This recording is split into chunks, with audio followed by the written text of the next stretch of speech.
Sahabat AWM Star Life, ya, tema kita malam hari ini adalah mengubah mindset petani menjadi pebisnis, ya. Nah, ini satu tema yang sangat menarik sekali, ya, tentunya, ya.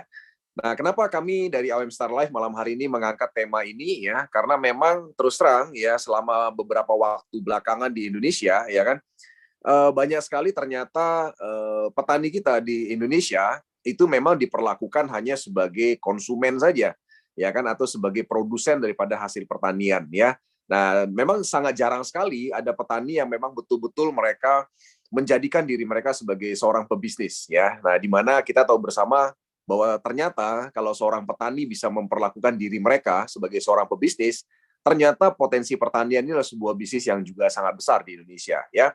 Nah, jadi sekali lagi sayangnya adalah petani kita selama ini hanya menjadi objek saja, ya, hanya menjadi konsumen daripada produk-produk pertanian ataupun teknologi pertanian, ya.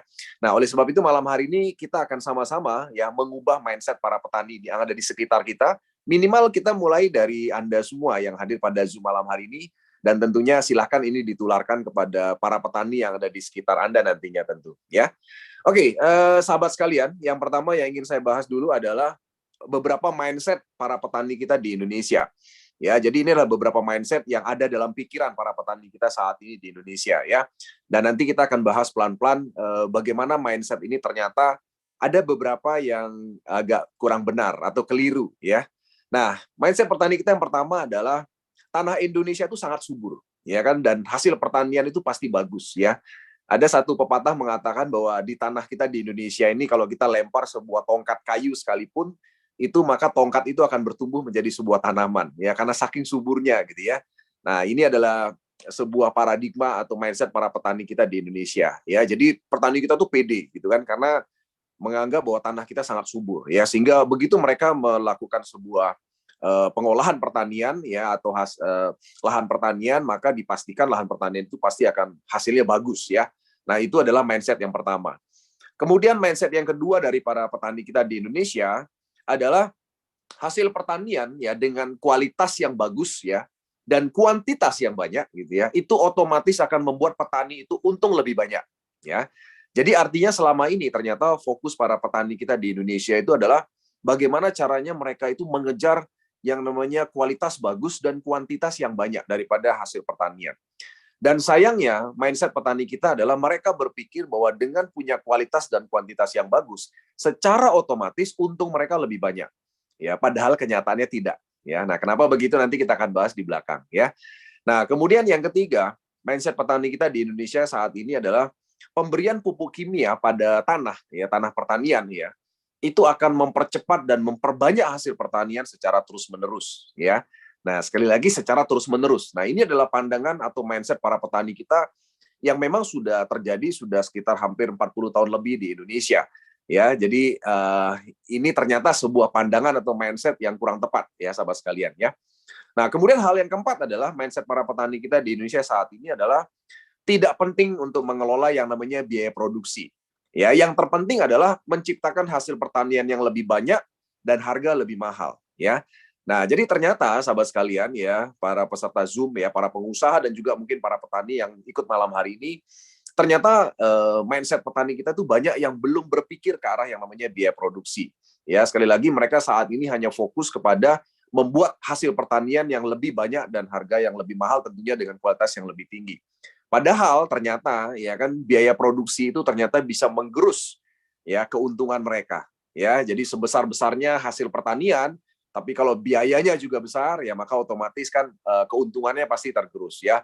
Bahkan yang terjadi adalah petani kita saat ini banyak yang mengalami ya kan biaya produksinya lebih besar dibandingkan hasil penjualan pertaniannya, ya. Ya tentunya minus jadinya sahabat sekalian, ya.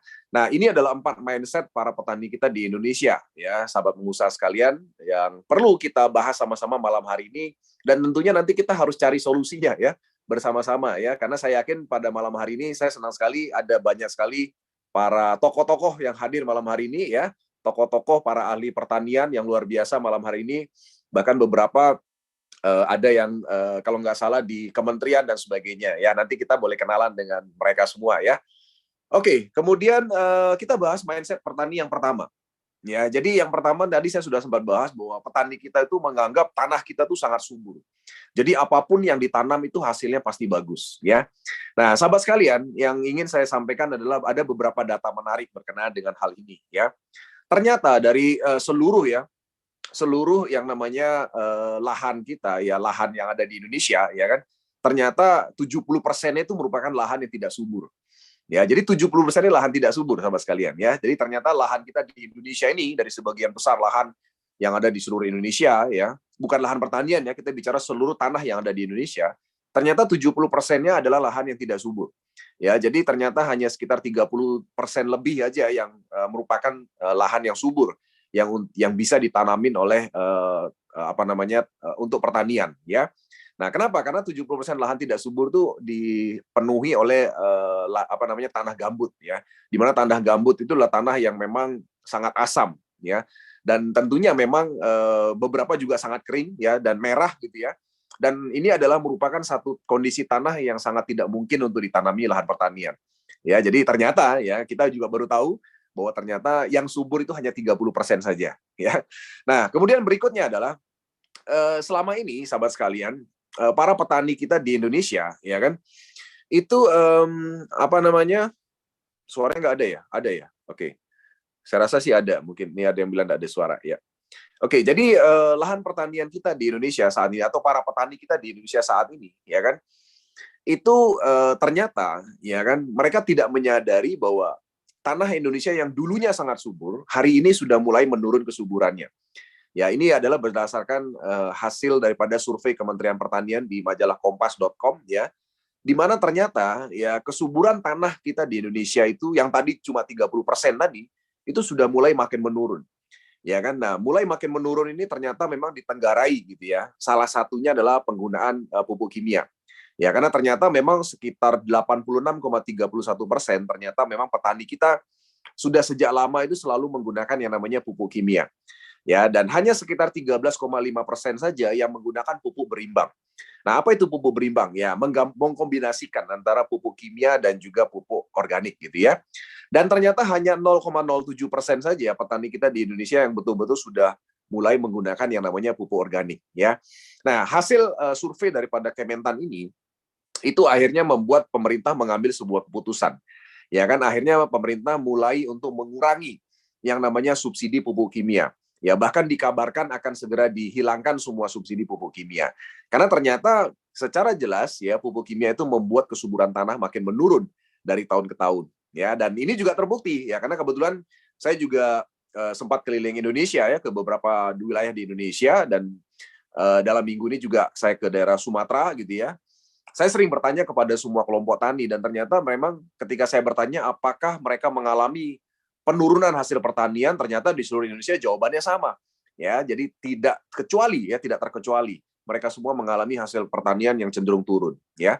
Nah, jadi sahabat sekalian, ya sahabat pengusaha sekalian, ternyata berdasarkan survei ini 72% lahan pertanian kita yang tadinya subur gitu ya, itu ternyata sudah menurun kesuburannya. Ya, artinya lahan pertanian ini yang 5 tahun lalu bisa menghasilkan misalnya ya 10 ton misalnya beras ya hari ini sudah menurun di bawah 7 ton ya kan. Nah, itu yang terjadi sahabat sekalian ya, sehingga ini membuat petani kita tentunya merasakan keuntungan yang berkurang gitu ya, dari yang tadinya banyak hasil pertaniannya kemudian akhirnya menjadi menurun ya. Nah, oleh sebab itulah ini yang kita harus sama-sama sampaikan kepada para petani kita di Indonesia ya, bahwa ternyata gitu ya. Satu, tidak semua lahan pertanian atau tanah kita di Indonesia ini subur, ya kan? Ada sekitar 30% saja yang subur. Dan dari 30% yang subur itu pun hari ini sudah menurun kesuburannya karena diberikan pupuk kimia selama 40 tahun lebih di Indonesia, ya kan? Nah, ini yang terjadi sahabat sekalian. Nah, oleh sebab itulah makanya penting sekali kita mengingatkan pada petani kita di seluruh Indonesia bahwa ini adalah masalah penting. Kenapa? Karena ketika ini dibiarkan, maka 5 tahun, 10 tahun ke depan, ya tanah mereka yang saat ini merupakan tanah pertanian atau lahan pertanian yang mungkin masih bagus, itu mungkin sudah menjadi lahan pertanian yang tidak bagus lagi hasilnya di masa depan, ya. Dan mungkin saja tidak bisa lagi diwariskan kepada keturunan mereka, ya. Nah, ini adalah hal yang penting pertama yang perlu kita bahas nanti, ya. Hal yang kedua adalah selama ini para petani kita itu punya mindset begini. Mereka hanya fokus pada mencari kualitas pertanian yang bagus dan kuantitas yang banyak, ya. Jadi mereka berpikir begini, kalau seandainya mereka bisa dapat hasil pertanian yang banyak dan kualitas yang bagus, untungnya pasti lebih banyak. Nah, itu pasti lebih banyak. Nah, jadi ternyata sahabat sekalian yang kita sama-sama belajar malam hari ini adalah saya juga sama-sama belajar dengan Anda semua bahwa ternyata untung lebih banyak itu tidak merupakan sebuah kepastian. Artinya adalah ketika petani mendapatkan hasil lebih banyak dan kualitas yang lebih bagus ternyata tidak mesti membuat mereka untung yang lebih banyak, ya. Kenapa? Tergantung petani jualnya kemana, ya kan? Tergantung petani jualnya kemana. Ya, nah kita selalu ada dua sumber tujuan yang namanya penjualan hasil pertanian. Yang pertama adalah pasar tradisional. Nah, yang kedua adalah kalangan industri. Ya, kalangan industri tentunya untuk digunakan untuk pengolahan industri, ya. Satu contoh sederhana misalnya bagi teman-teman mungkin untuk bisa lebih mudah memahami ini. Jadi kalau para petani kita saat ini punya hasil pertanian, mereka secara sederhana langsung dibawa ke pasar misalnya, dijual di pasar tradisional. Ya tentunya harganya tergantung sekali lagi dengan harga pasar hari itu, ya. Dan itu bisa sangat fluktuatif harganya, tergantung pasar tradisional itu membeli di harga berapa, ya. Nah, harga yang lebih pasti adalah harga di kalangan industri. Ya, contohnya misalnya kedelai misalnya. Kedelai itu sangat dibutuhkan oleh kalangan industri. Kenapa? Ya untuk yang namanya misalnya kecap misalnya, ya kan? Atau tadi sudah sempat dibahas di video yang tadi. Ya, kita saat ini membutuhkan banyak sekali bawang misalnya. Untuk apa? Untuk bumbu ya. Bumbu untuk industri. Ya, kita tahu bersama saat ini kan bumbu itu banyak dijual dalam bentuk botol, ya kan? Entah itu saus kah, ya kecap dan sebagainya itu semua kan sumbernya adalah hasil pertanian, ya kan? Nah, jadi sekali lagi sahabat sekalian, yang perlu kita ketahui bersama bahwa ternyata petani itu kalau mereka punya hasil pertanian yang bagus dan kuantitasnya banyak, ya kan, ternyata belum tentu mereka untung lebih banyak. Kenapa? Tergantung jualnya kemana. Ya, karena kalau mereka jualnya di pasar tradisional, biasanya kalau dijual di pasar tradisional itu biasanya harganya lebih rendah dibandingkan dijual di industri. Ya, di kalangan industri biasanya memiliki harga yang lebih bagus dibandingkan harga di pasar tradisional. Dan tadi di video tadi kita sudah sempat bahas bahwa ternyata petani kita ini banyak kena yang namanya tengkulak gitu ya. Tengkulak itu artinya mereka yang menjadi penyalur ya hasil pertanian. Jadi mereka secara tidak sengaja akhirnya terjebak dengan tengkulak karena tengkulak ini bersedia mengambil hasil panen mereka tapi ternyata dengan harga murah, harga seenaknya. Ya kenapa? Karena biasanya petani udah diikat lebih dulu ya, dilayani lebih dulu, misalnya diberikan pinjaman tanpa agunan misalnya, ya kan? Tidak seperti bank ya, memberi pinjaman tapi harus dengan agunan gitu ya. Nah, tengkulak biasanya mengikat petani dengan cara seperti itu. Ya, akhirnya mau tidak mau petani akhirnya menyerahkan hasil pertanian mereka kepada tengkulak yang tentunya sebenarnya tengkulak bisa untung lebih banyak dibandingkan petani itu sendiri gitu kan. Karena mereka bisa menjual di market yang mungkin lebih menerima hasil pertanian dengan lebih mahal gitu ya. Nah, jadi rekan-rekan sekalian, inilah yang terjadi dengan mindset petani kita bahwa ternyata keuntungan sebenarnya dan saya kira Anda semua udah paham. Keuntungan itu sebenarnya adalah selisih antara hasil penjualan dikurangi dengan biaya produksi gitu kan. Nah, jadi hasil penjualan itu ternyata tidak mesti membuat petani itu selalu untung. Sekali lagi tergantung mereka jualnya kemana ya. Nah ini nanti kita akan diskusikan lebih dalam. Jadi salah satu hal yang harus kita bicarakan berkenaan dengan bagaimana solusi untuk Indonesia adalah bagaimana caranya membantu petani kita untuk bisa memiliki akses menjual hasil pertanian mereka, terutama kepada apa namanya kalangan yang tentunya memiliki harga yang lebih bagus nantinya ya. Oke, mindset yang ketiga ya adalah pemberian pupuk kimia pada tanah itu akan mempercepat dan memperbanyak hasil pertanian secara terus-menerus ya. Jadi selama ini memang petani kita tuh suka dengan hasil yang instan. Ya kan, dan memang pupuk kimia itu adalah sesuatu yang membuat hasilnya sangat instan. Ya, kenapa? Karena memang pupuk kimia itu sangat cepat bereaksi, ya kan? Dan namanya pupuk kimia itu adalah pupuk buatan. Ya, jadi pupuk yang dibuat oleh di pabrik gitu ya. Dan sumbernya adalah bahan-bahan kimia. Nah, di mana pupuk kimia itu ada dua jenis, yaitu pupuk tunggal dan pupuk majemuk. Kalau pupuk tunggal itu isinya adalah salah satu kandungan unsur hara, misalnya nitrogen saja, atau fosfor saja, atau kalium saja. Nah, kalau pupuk majemuk itu campuran, ya biasanya. Misalnya NPK, jadi tiga-tiganya ada dalam pupuk majemuk, ya. Nah, jadi jenis pupuk kimia selalu ada dua jenis itu aja. Nah, selama ini, sahabat pengusaha sekalian, ternyata memang petani kita itu mereka selalu berpikir bahwa pemberian pupuk kimia itu selalu akan memberikan hasil yang bagus secara terus-menerus. Ya kan? Jadi sekali lagi secara terus-menerus ya. Karena memang pemberian pupuk kimia itu seakan-akan membooster atau mendorong tanaman untuk bekerja lebih keras untuk menghasilkan hasil pertanian, ya kan? Dan memang kerja pupuk kimia seperti itu memang, ya kan? Nah, namun ternyata ada satu efek yang tidak disadari oleh para petani kita, bahwa pupuk kimia itu ternyata ada satu kandungan yang namanya kalsium amonium nitrat, ya. Di mana kalsium amonium nitrat ini memang bagus dan diperlukan untuk proses pemberian nutrisi kepada tanaman. Namun ternyata efek lainnya adalah pH tanah itu makin asam, itu yang pertama, ya kan? Jadi sekali lagi pemberian pupuk kimia terus-menerus akan membuat pH tanah makin asam. Dan yang kedua, tanah itu makin padat dan makin mengeras. Nah, kalau tanah itu sudah makin padat dan makin mengeras, otomatis tanah itu pori-pori udaranya makin sempit. Kemudian celah ruangnya juga makin sempit. Nah, kalau pori-pori udara makin sempit, celah ruangnya makin sempit, maka semua mikroorganisme itu akan susah hidup. Ya, terutama yang paling penting adalah cacing, gitu ya. Cacing dan terutama mikroorganisme yang lain. Nah, kenapa cacing susah hidup? Ya karena tadi pori-pori udaranya sempit, celah tanahnya juga sempit karena makin padat, makin keras. Jadi rekan-rekan bisa bayangkan kalau seandainya yang namanya tanah yang tidak subur ya seperti itu, biasanya keras gitu kan. Kemudian dia padat gitu ya. Jadi agak-agak susah untuk dicangkul. Nah, beda dengan tanah yang subur kan. Kalau tanah subur, teman-teman sekalian, cangkul gampang. Jadi tanahnya gembur. Kemudian ketika dicangkul, di dalamnya banyak cacing. Ya, itu udah tanda-tanda tanah subur.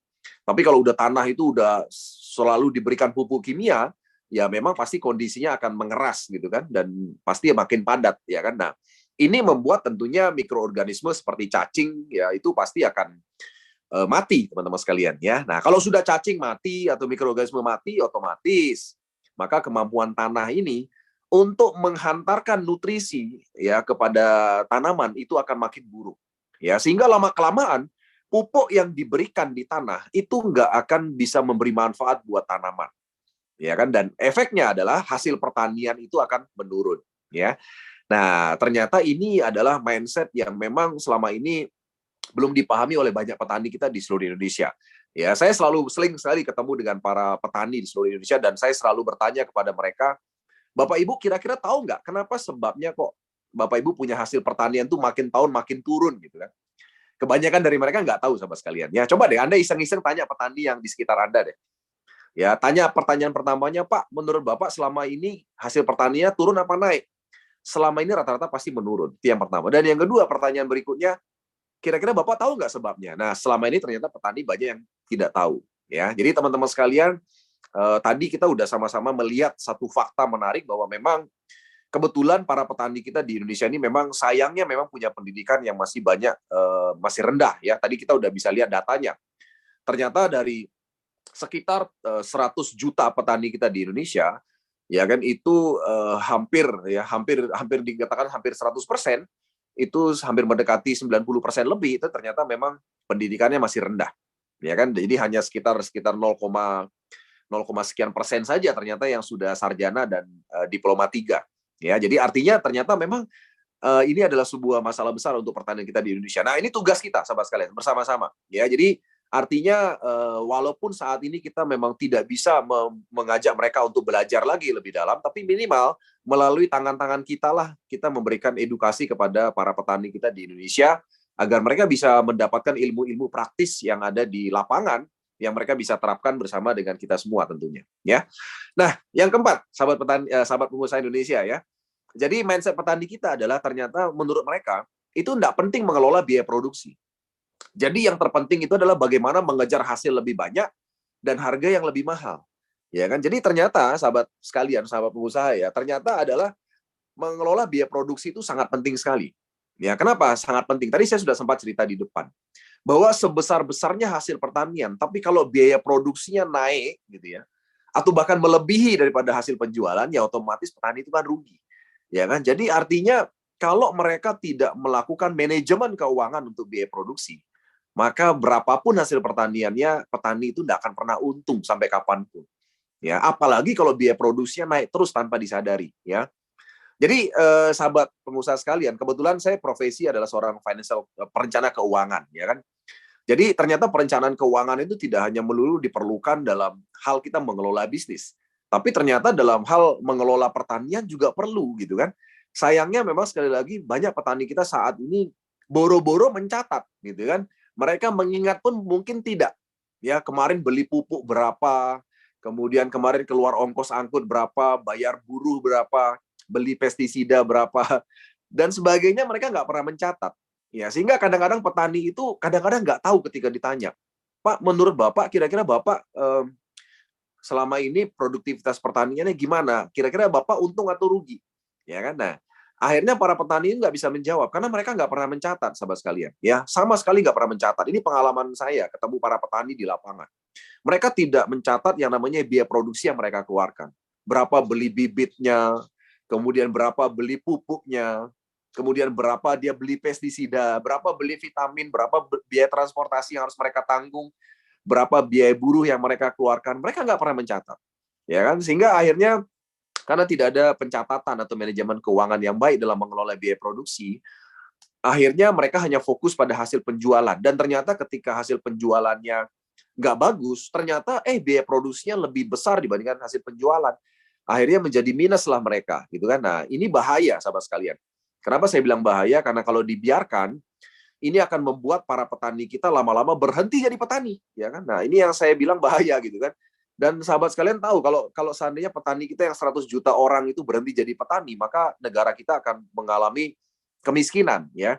Karena kita harus impor semua hasil pertanian. Karena seperti video yang tadi saya sudah perlihatkan di depan, ternyata dalam kondisi saat ini pun, di kondisi saat lahan pertanian kita begitu besarnya, kita masih import banyak sekali hasil pertanian seperti bawang, ya, kedelai, ya, dan sebagainya, banyak sekali bahan-bahan yang kita impor. Karena ternyata kebutuhan kebutuhan masyarakat kita, ya, penduduk Indonesia ini kebutuhannya besar sekali. Ya, kebutuhan akan kedelai, kebutuhan akan bawang itu jauh lebih besar dibandingkan dengan hasil produksi pertanian yang ada di Indonesia. Ya, sehingga akhirnya harus impor, ya kan? Nah, Anda bisa bayangkan dengan kondisi yang saat ini sudah minus, kita masih harus impor. Ternyata tiba-tiba petani yang sudah ada sekarang pun akhirnya harus berhenti menjadi petani, ya ini lebih repot lagi.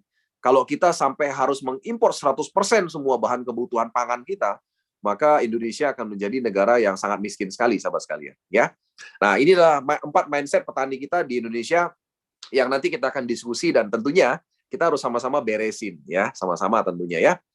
Oke, sahabat sekalian pengusaha Indonesia, ya kan. Jadi petani kita di Indonesia saat ini selalu ada 2 jenis petani, ya. Yang pertama adalah petani ada yang tujuannya hanya untuk hobi saja, ya. Mungkin ada di antara teman-teman sekalian malam hari ini, ya.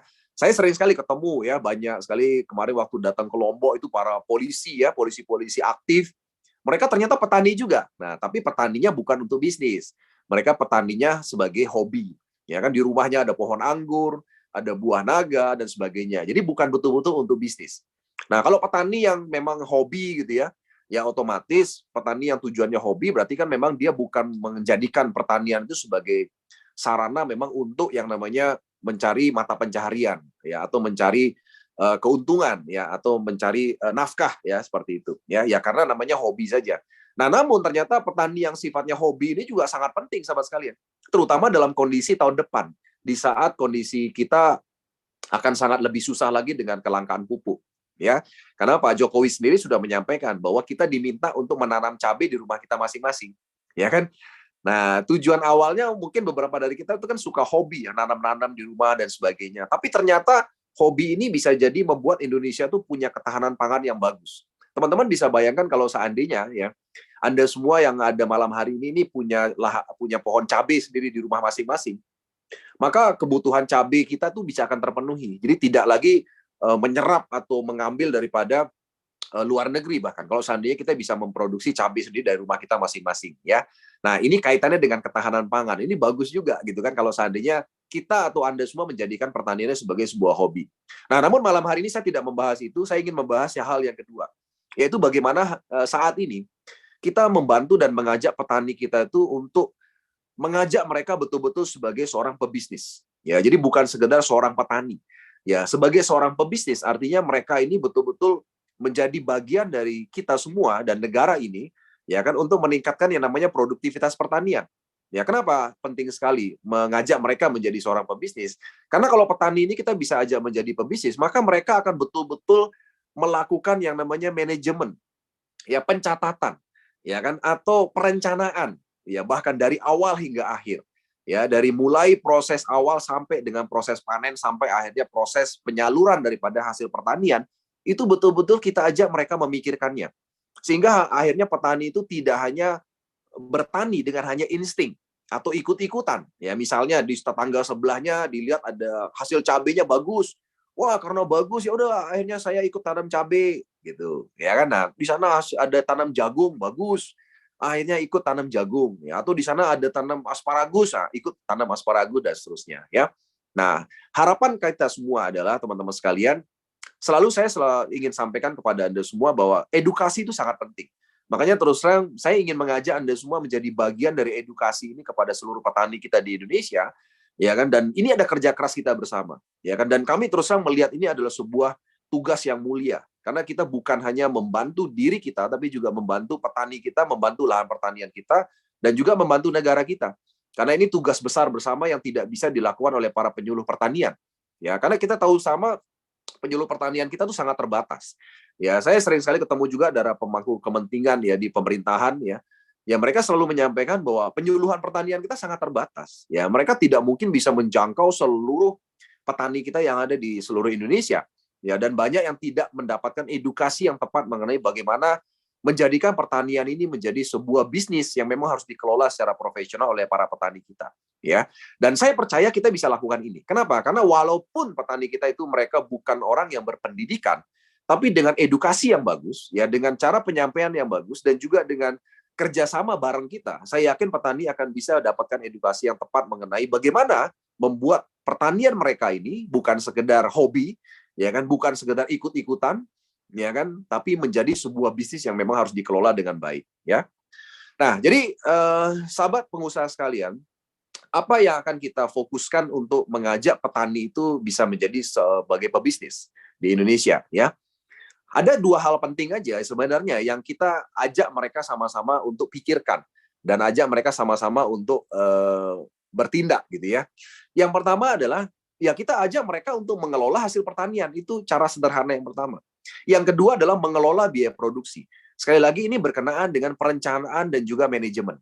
Ya, karena seperti yang saya sampaikan tadi di awal, petani kita tuh selama ini nggak pernah melakukan manajemen, melakukan pencatatan atau pengelolaan terhadap hasil pertanian mereka. Jadi mereka menjalankan itu apa adanya gitu loh. Jadi ketika mereka ikut-ikutan misalnya, oh di sini dilihat hasil jagungnya bagus, ya udah ikut nanam jagung ya kan. Ikut-ikutan ternyata pakai bibit A, ya udah ikut-ikutan pakai bibit A, pakai pupuk A, ikut pakai pupuk A gitu kan. Akhirnya mereka tidak mengelola mengelola hasil pertanian. Nah, apa itu rinciannya nanti saya akan bahas pada slide berikutnya. Nah, yang kedua adalah mengelola biaya produksi. Ya, tadi saya sudah selalu sampaikan bahwa ternyata petani kita juga itu tidak pernah mengelola biaya produksi, tidak pernah mencatat, tidak pernah melakukan manajemen yang bagus untuk biaya produksi. Mereka berjalan apa adanya, ya kan? Jadi berjalan mengalir begitu saja. Ya udah pokoknya berapa keluar biaya, ya udah pokoknya saya keluarin. Ya sampai akhirnya harus berhutang, ya kan, untuk memenuhi biaya produksi yang mereka harus keluarkan, teman-teman sekalian ya. Nah, oleh sebab itulah makanya inilah dua hal penting yang sama-sama nantinya kita harus ajak mereka untuk pikirkan ya, dan mereka harus lakukan, yaitu mengelola hasil pertanian dan mengelola biaya produksi ya. Oke, yang pertama kita akan bahas mengenai mengelola hasil pertanian. Ya, ini adalah hal pertama yang penting sekali bagaimana kita bisa mencetak ya dan menciptakan petani itu sebagai pebisnis, ya bukan sekedar petani biasa. Ya, nah mengelola hasil pertanian itu ada beberapa poin yang memang harus dipikirkan oleh petani, ya kan? Dan kita ajak mereka mikirkan ini, ya karena kalau petani kita selama ini selalu seperti yang saya sampaikan tadi, mereka tidak pernah mau memikirkan hal ini. Yang pertama, ya tadi karena mindset yang salah, mereka selalu berpikir bahwa lahan pertanian kita subur kok, ya apapun yang ditanam itu pasti akan tumbuh bagus. Itu kan mindset petani kita. Ya kan, sehingga akhirnya mereka tidak betul-betul waspada dengan pengolahan lahan yang tepat pra penanaman, ya. Nah, apa itu cara pengolahan lahan yang tepat pra penanaman atau sebelum penanaman? Ya itu ada beberapa hal, ya, dan beberapa hal ini adalah hal penting. Ya, misalnya adalah mengecek kadar pH tanah, kemudian mengecek pengairannya atau sumber air yang digunakan, kemudian yang ketiga mengecek cara pembajakan tanahnya dan sebagainya. Ya, nah ternyata petani kita selama ini kan tidak mau berpikir itu. Karena mindset mereka salah seperti yang saya sampaikan di depan tadi. Mereka berpikir bahwa tanah Indonesia ini semuanya subur. Ya, apapun ditanam pasti jadi. Nah, itu pikiran yang salah. Seperti yang saya sampaikan tadi, ternyata tanah pertanian kita tuh hanya 30% saja yang subur. Dan dari 30% yang subur saat ini sudah mengalami degradasi ketidaksuburan 72%. Ya, karena yang namanya penggunaan pupuk kimia. Nah, sehingga mindset petani yang mengatakan bahwa apapun ditanam pasti bagus itu tidak benar gitu kan. Perlu yang namanya pemahaman terhadap pengolahan lahan yang tepat. Ya kan? Nah, ini petani kita sayangnya mereka nggak punya ilmunya, sahabat sekalian, ya sahabat pengusaha sekalian, ya. Nah, oleh sebab itulah kita di AWM Star Life, ya kami bersama-sama sekali lagi bekerja sama dengan banyak sekali stakeholder untuk memberikan edukasi mengenai hal ini. Ya, dalam program-program yang kami miliki. Jadi AWM Star Life ini kami tidak hanya menyediakan sebuah produk untuk solusi, bukan. Ya, AWM Star Life ini bicara mengenai solusi, ya bicara mengenai edukasi. Ya kan, makanya saya ingin sekali kepada Anda semua para sahabat pengusaha seluruh Indonesia, kita bekerja bersama untuk memberikan edukasi yang tepat ini kepada para petani kita. Ya, nah malam hari ini saya tentunya tidak bisa bahas bagaimana strategi pengolahan lahan yang tepat pra penanaman. Karena tentunya para petani harus betul-betul ikut dalam program kita agar mereka bisa mendapatkan cara pengolahan lahan yang tepat. Ya, sekali lagi tema kita malam hari ini bukan itu. Saya ingin membuka mindset para petani dan membuka mindset Anda semua bahwa petani kita itu punya pola pikir ternyata seperti ini loh. Ya, dan ketika kita sudah tahu pola pikir mereka, kita akan ubah caranya pelan-pelan ya dengan cara memberikan pemahaman atau edukasi yang tepat ya. Nah, yang kedua, ternyata petani kita juga nggak pernah memilih bibit yang tepat. Jadi mereka mau nanam apa? Seperti yang saya bilang tadi, mereka itu ikut-ikutan. Ya, ketika dia lihat tetangganya nanam jagung bagus gitu ya, akhirnya saya ikut dong, kamu beli bibit di mana? Akhirnya ikut beli bibit yang sama. Ya, padahal kondisinya bisa berbeda.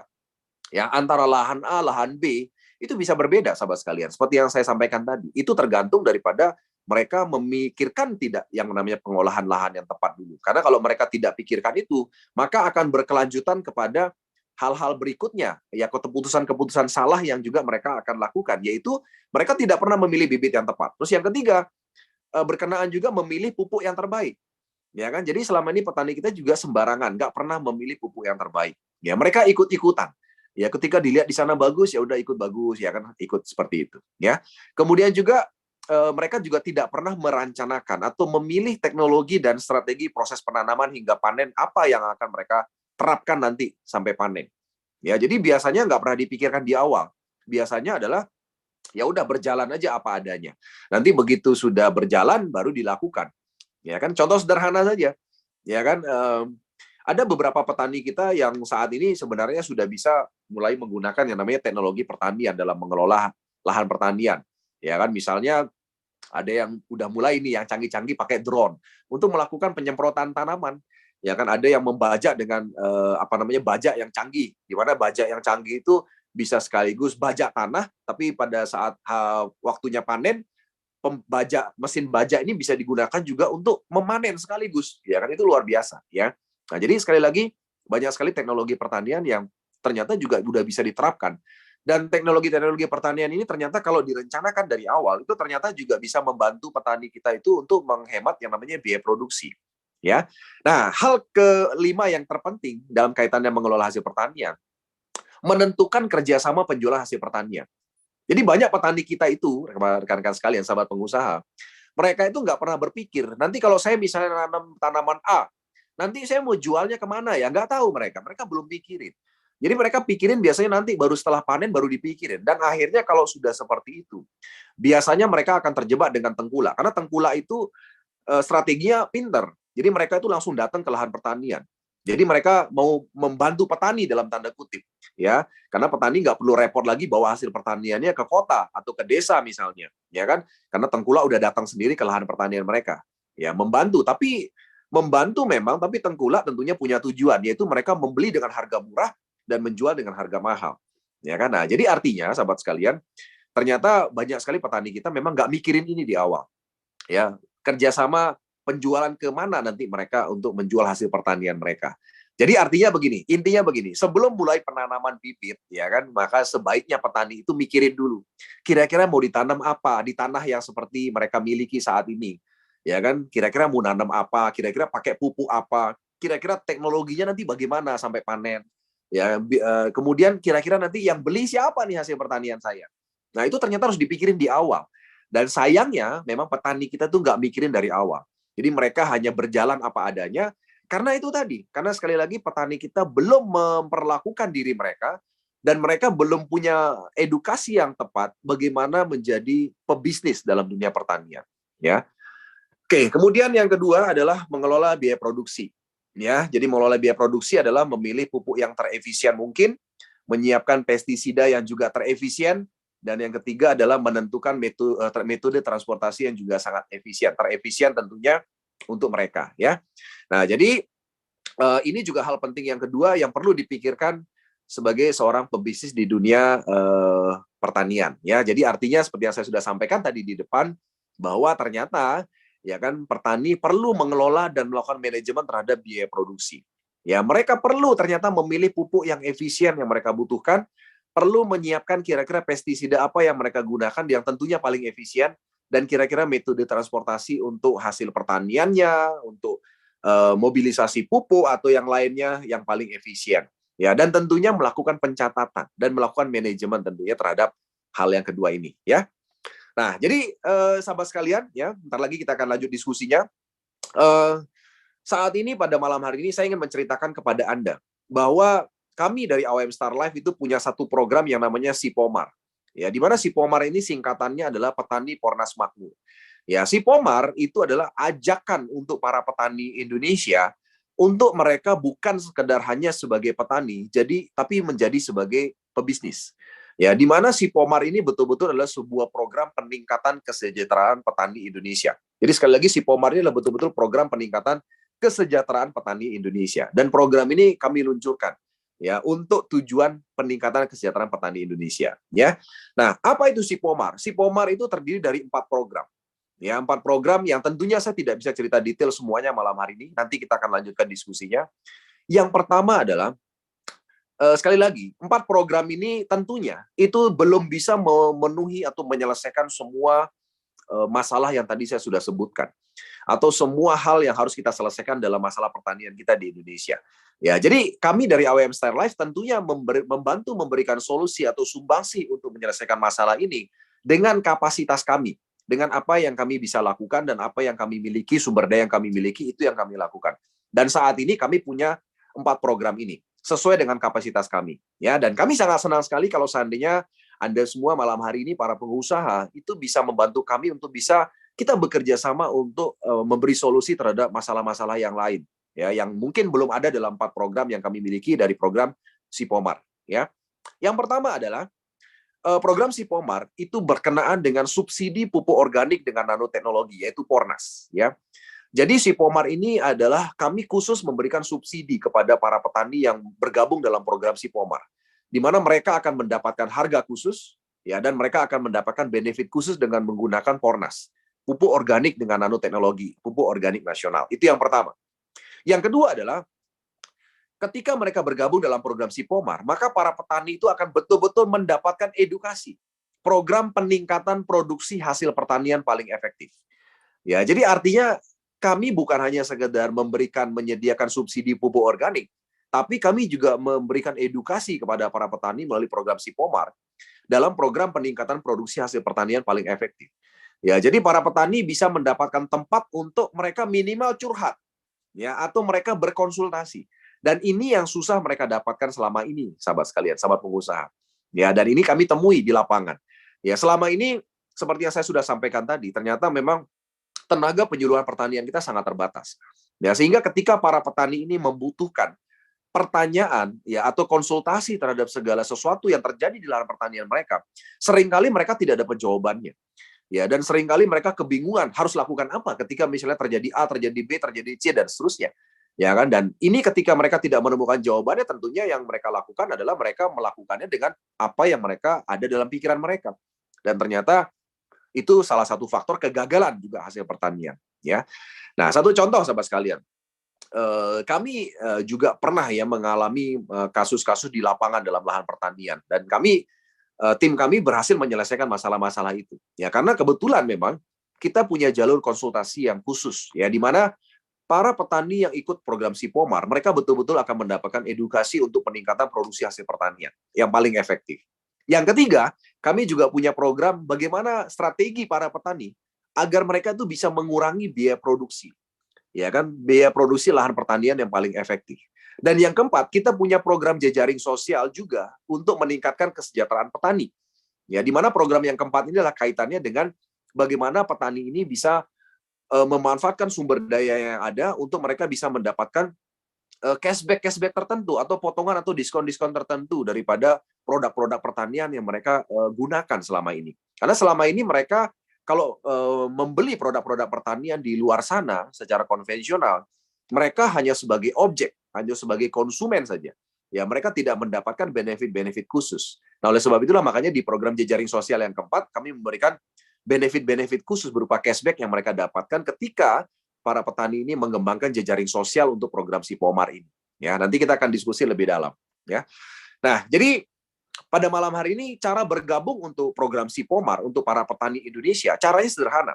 Ya, di mana cara bergabungnya sangat mudah dan sangat murah. Kenapa? Karena para petani cukup registrasi 100.000 saja untuk bisa bergabung dalam program Sipomar. Ya, dan selanjutnya ya para petani itu silakan mereka memilih paket Sipomar sesuai dengan kebutuhan mereka. Ya, artinya para petani itu kan membutuhkan hal yang pasti selalu dibutuhkan dan saat ini sedang jadi masalah, yaitu pupuk. Ya, jadi saat ini sebagai informasi buat rekan-rekan sekalian yang mungkin baru pertama kali mengikuti Zoom malam hari ini, kebutuhan pupuk kita di Indonesia ini sangat kurang sekali. Setiap musim tanam itu kebutuhannya 21 juta ton kebutuhannya, kekurangannya 21 juta ton. Ya kan? Nah, ini adalah masalah besar untuk Indonesia.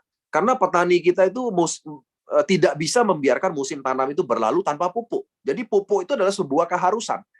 Mereka tidak bisa melakukan proses pertanian tanpa adanya pupuk. Nah, oleh sebab itu mau tidak mau pupuk itu harus ada. Nah, oleh sebab itulah makanya kami memberikan kebutuhan dasar pertama dulu yang bisa kami lakukan sebagai produsen pupuk organik teknologi nano, ya, dan juga sebagai pemasar pupuk organik teknologi nano. Ya, di mana untuk bergabung dengan program Sipomar dengan 4 program yang saya sampaikan tadi, petani cukup registrasi 100.000 dan membeli atau memiliki pupuk sesuai kebutuhan mereka. Misalnya, kalau petani itu kebutuhannya sekitar 2/3 hektar lahan, mereka bisa mengambil paket premium dengan nilai 1,8 juta. Ya, jadi 1,8 juta mereka akan mendapatkan sekitar 7 box pupuk Pornas, di mana itu bisa untuk memenuhi kebutuhan lahan mereka sekitar 2/3 hektar lahan sampai panen. Ketika mereka punya kebutuhan lahan lebih besar, 6 hektar, ya, maka mereka membutuhkan yang namanya paket bisnis, yaitu 4,5 juta, di mana para petani akan mendapatkan sekitar 18 box. Kemudian ketika kebutuhan mereka sekitar 14,4 hektar lahan, maka mereka membutuhkan 40 box, yaitu setara dengan VIP bisnis senilai 10,5 juta.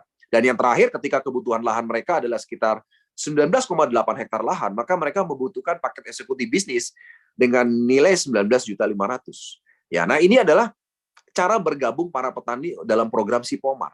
Dan sekali lagi, ketika para petani bergabung dalam program Sipomar di AWM Star Life, mereka bukan hanya mendapatkan kebutuhan dasar mereka, yaitu pupuk, ya, dengan harga lebih murah, tapi mereka akan mendapatkan program edukasi bagaimana meningkatkan hasil pertanian secara strategis, dan juga yang terpenting adalah bagaimana strategi mengurangi yang namanya biaya produksi pertanian mereka.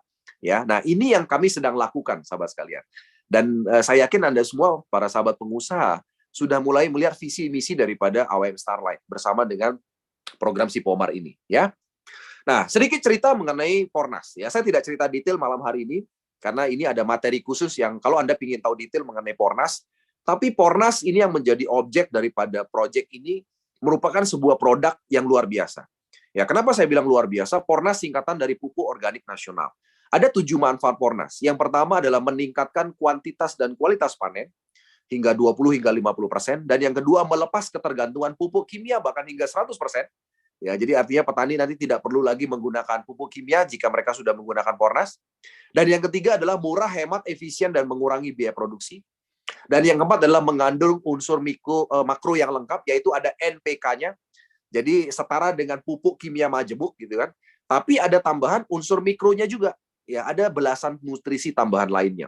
Dan selain itu juga ada yang namanya ZPT hayati atau zat perangsang tumbuh hayati. Dan yang keenam adalah mengandung mikroba atau bakteri baik sebagai imun, dan yang ketujuh bisa digunakan untuk perikanan dan peternakan juga.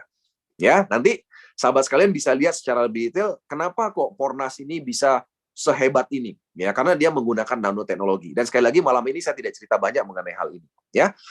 Nah, seberapa hemat Pornas? Saya ingin membayangkan kepada Anda semua, Pornas itu satu box itu setara dengan satu box handphone lah. Kalau Anda yang pakai handphone Android atau Apple, satu boxnya sama sedikit, sebesar itu. Beratnya 250 gram. Dan ternyata berat Pornas yang satu box 250 gram, itu setara dengan berat pupuk kimia seberat 160 kg, yang isinya NPK. Dan satu box itu berisi 25 saset, di mana satu saset 10 gram. Satu box Pornas bisa menghandle sekitar 3.000 meter persegi lahan, atau sekitar sepertiga hektar lahan sampai dengan panen. Harganya cuma 300.000 satu boxnya. Ya kan, sementara kalau kita bandingkan yang namanya pupuk kimia NPK yang tadi beratnya 160 kg, yang ternyata juga bisa handle 3.000 meter persegi lahan atau sepertiga hektar lahan sampai panen, ternyata harganya 2 juta. Ya kan? Nah, kita bicara dari sisi biaya produksi pembelian pupuk saja, ini sudah jauh lebih hemat, dan juga mengenai biaya pengangkutan juga sangat jauh lebih hemat. Ya, karena mengangkat barang 250 kg dengan mengangkat barang 160 kg, tentunya biayanya lebih mahal mengangkat barang 160 kg, ya. Dan saya yakin sahabat sekalian paham maksud saya, ya. Nah, jadi kemudian selanjutnya selain program Sipomar yang tadi saya sudah sampaikan, di mana petani ketika mereka ikut program Sipomar, mereka juga akan mendapatkan yang namanya subsidi Pornas, ya. Kemudian juga bagaimana strategi meningkatkan hasil pertanian, mengurangi biaya produksi. Nah, mereka juga akan mendapatkan program jejaring sosial. Di mana seperti yang saya sampaikan tadi di awal, program jejaring sosial ini memungkinkan petani itu akan mendapatkan cashback daripada pembelanjaan mereka sendiri, baik untuk pupuk maupun pestisida nantinya. Ya, di mana paket premium itu akan mendapatkan cashback 15%, paket bisnis akan mendapatkan 16% cashback, paket VIP bisnis mendapatkan cashback 17%, dan paket eksekutif mendapatkan cashback 18%. Ya, jadi ketika petani nanti melakukan pembelanjaan ulang untuk pupuk yang mereka pakai, mereka akan mendapatkan cashback untuk diri mereka sendiri. Sesuatu yang tidak pernah mereka dapatkan ketika mereka beli pupuk di luar sana. Ya. Jadi langsung dapat cashback atau potongan di depan, ya. Kemudian jejaring sosial. Jejaring sosial adalah ketika petani ini merekomendasikan program Sipomar kepada para petani yang lainnya. Jadi ketika mereka sudah merasakan manfaat tentunya dengan program Sipomar, otomatis para petani secara langsung maupun tidak langsung, mereka akan mengajak para petani yang lainnya. Dan itu yang kami harapkan. Tujuannya apa? Agar program ini bisa lebih dinikmati atau bisa lebih cepat diketahui oleh seluruh petani kita di seluruh Indonesia. Sekali lagi, ini tidak bisa kerja sendirian soalnya. Harus bicara kerja rame-rame, sehingga memerlukan satu sistem jejaring sosial seperti yang kami siapkan ini. Nah, di mana ketika terjadi pertumbuhan jejaring sosial, kami berikan cashback tambahan buat para petani. Ya, untuk paket premium 15 plus 5%, untuk paket bisnis 16% plus 6%, paket VIP bisnis 17% plus 7%, dan paket eksekutif bisnis 18% plus 8%. Ya. Nah, saya tidak bicara detail malam hari ini, nanti kita bisa bicara lebih detail mengenai hal ini, karena fokus saya bukan pada hal ini malam hari ini. Ya.